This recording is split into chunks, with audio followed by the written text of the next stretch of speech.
Video देख रहे आप सभी गार्डन लवर्स व प्रकृति प्रेमियों को मेरा प्यार भरा नमस्कार और आप सभी का मेरे चैनल गार्डन सीक्रेट्स पर हार्दिक स्वागत है। दोस्तों, वीडियो शुरू करने से पहले आप सभी से एक रिक्वेस्ट है कि अगर आपने मेरे चैनल को सब्सक्राइब नहीं किया है तो आप इसको सब्सक्राइब कर लीजिए और गार्डन से रिलेटेड वीडियो मैं लाता रहूँगा और आप इसे प्यार देते रहिए। दोस्तों, जैसा कि आप लोग अपने स्क्रीन पर देख रहे हैं, मेरे पास मोगरा, बेला या कहें जैस्मिन की कुल 6 वैरायटीज़ मेरे पास हैं दोस्तों।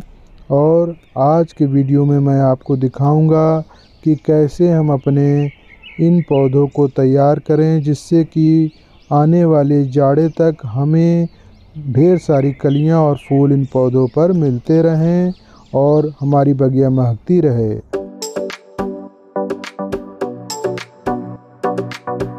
जैसा कि आप लोग को पता ही होगा कि जैस्मिन की लगभग सभी वैरायटीज़ के लिए ठंडी का मौसम जो होता है वो डोरमेंसी क्या होता है। इसमें पौधे अपनी ग्रोथ रोक देते हैं और पत्ते झड़ जाते हैं। फिर जैसे ही गर्मियों की शुरुआत होती है, इनमें नई नई कोपलें और नए नए सूट्स आते हैं और फिर पौधे का ग्रोथ बढ़ने लगता है। तो इनका डोरमेंसी अब ख़त्म हुआ है। अब आगे हम लोगों को अपने पौधों पर क्या करना है मैं ये बताता हूँ। दोस्तों, आप अपने जितने भी मोगरा, बेला या जितने भी जैस्मिन की वैरायटीज़ आपके पास हो, उनके गमलों की मिट्टियों में से निराई गुड़ाई करके जितने भी खरपतवार हों पहले उनको हटा लीजिए दोस्तों। और उसके बाद हम लोग अपने जितने भी पौधे हैं या एक ही भी पौधा है उसमें हम सबसे पहला काम करेंगे ट्रिमिंग का, यानी कि जो भी इसमें पतली पतली ब्रांचेस हैं उनको काट के हटा देंगे दोस्तों। तो कटाई में देखिए, जैसे ये इसका पतला ब्रांच है, इसको मैं काट के हटा दूंगा। और आपका जो ट्रिमर हो उसको पहले सैनिटाइज कर लीजिएगा जिससे कि कोई फंगस ना लगने पाए। और जितनी भी पतली पतली ब्रांचेज हों उनको काट के हटा दीजिए, क्योंकि जो पतली ब्रांचेज होती हैं उन पे कम फूल लगते हैं दोस्तों, और जो ब्रांच स्वस्थ होता है उस पे ज़्यादा फूल कलियां लगते हैं। इसलिए छोटी छोटी पतली पतली ब्रांचेस को काट के हटा दीजिए और स्वस्थ मोटी ब्रांचेस को रहने दीजिए। पहला काम तो यही हमें करना है। देखिए, मैं जैसे काट के हटा रहा हूँ इसी तरह मैं सारे पौधों में करूँगा अपने जैस्मिन के। और मोगरा और बेला में ज़्यादा फ़र्क नहीं होता है दोस्तों, बस फ़र्क ये है कि जो मोगरा के पत्ते हैं वो अपेक्षाकृत ज़्यादा गोल होते हैं और फूल बड़े बड़े होते हैं बेला के कंपैरिजन में दोस्तों। ये देखिए, मैंने अपने जितने भी पतली पतली ब्रांचेज हैं इनको काट के हटा रहा हूँ। और ये हटाने के बाद मैं बताता हूँ इसमें क्या करना है दोस्तों। पहले मैं हटा लेता हूँ पतले पतले ब्रांचेस को। उसके बाद हम इसमें क्या खाद देंगे ये मैं आपको बताऊंगा। देखिए, मैंने ये सीवीड के ग्रेन्यूल्स हैं। सीवीड यानी दोस्तों जिसको समुद्री शैवाल कहते हैं, ये सीवीड है। पोषक तत्वों के रूप में इसमें नाइट्रोजन, फास्फोरस, पोटेशियम के अलावा बोरान, मॉलिब्डेनम और आयरन की भरपूर मात्रा मिलती है जो पौधे के विकास में बहुत ही आवश्यक है। और ये जो देख रहे हैं दोस्तों, ये नीम की खली है जिसका उपयोग हम इसमें करेंगे। और ये तीसरा घटक जो आप देख रहे हैं ये वर्मी कंपोस्ट है दोस्तों, जिसको हम केचुए की खाद के रूप में जानते हैं। गमले में कितनी मात्रा में इसे देना है ये हम जान लेते हैं दोस्तों। वर्मी कंपोस्ट 1 मुट्ठी लेंगे तो आधी मुट्ठी आप ग्रेन्यूल्स और आधी मुट्ठी आप इसमें नीम केक मिलाएंगे।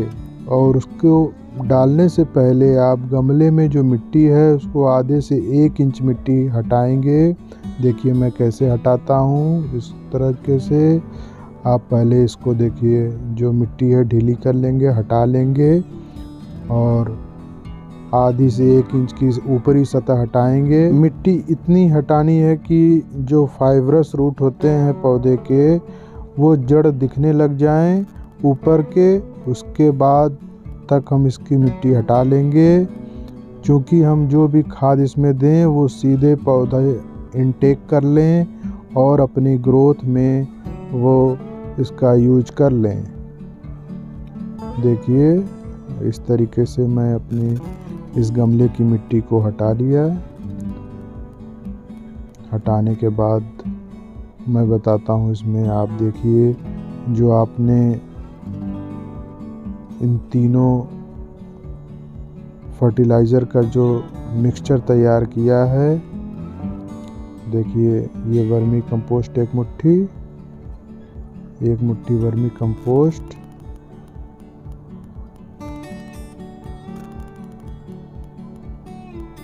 और ये नीम खली आधी मुट्ठी लगभग,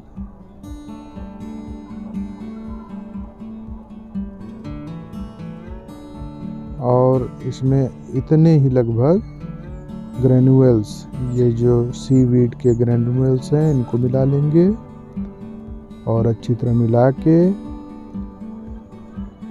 हम इसको गमले में अप्लाई कर देंगे। दोस्तों जो नीम के बड़े बड़े टुकड़े हैं उनको छोटा कर ले सकते हैं, जैसे वो आसानी से घुल जाए पानी डालने के बाद। ये देखिए इसकी पूरी एक लेयर बिछा देनी है अपने गमले में, और चारों तरफ से इसको लेयर को बिछा देंगे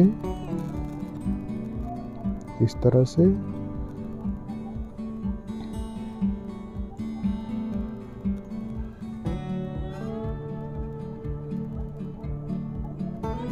मैंने दोस्तों जो मिट्टी निकाला था उसी में मिला के और इसको इस तरह से ढक देंगे पूरी तरीके से, और फिर इसमें हम पानी देंगे। दोस्तों पानी देते समय ये ध्यान दीजिएगा दोस्तों कि पानी इतना दीजिए कि पूरी तरीके से मिट्टी जो है वो पानी से गीली हो जानी चाहिए, यानी पानी जो है वो नीचे से निकल जाए, यानी अच्छे से पानी इसको दे देना है।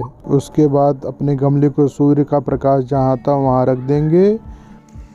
1 वीक के बाद दोस्तों देखिए आप देख सकते हैं कि कितना इसमें परिवर्तन आ गया है। नई नई कोपलें आने लगी, नई नई पत्तियाँ हरी हरी दिखने लगी हैं और इसमें ग्रोथ आ चुका है दोस्तों।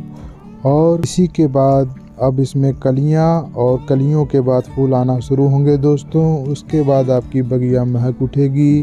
अपडेट वीडियो पार्ट 2 में मैं दूंगा। आज की इस वीडियो में दोस्तों बस इतना ही। अगर आपको मेरा वीडियो अच्छा लगा हो, इन्फॉर्मेटिव लगा हो तो वीडियो को लाइक कर दीजिए और मेरे चैनल को सब्सक्राइब कर लीजिए। अगर आपकी कोई क्वेरी हो तो कमेंट बॉक्स में ज़रूर लिखें। धन्यवाद।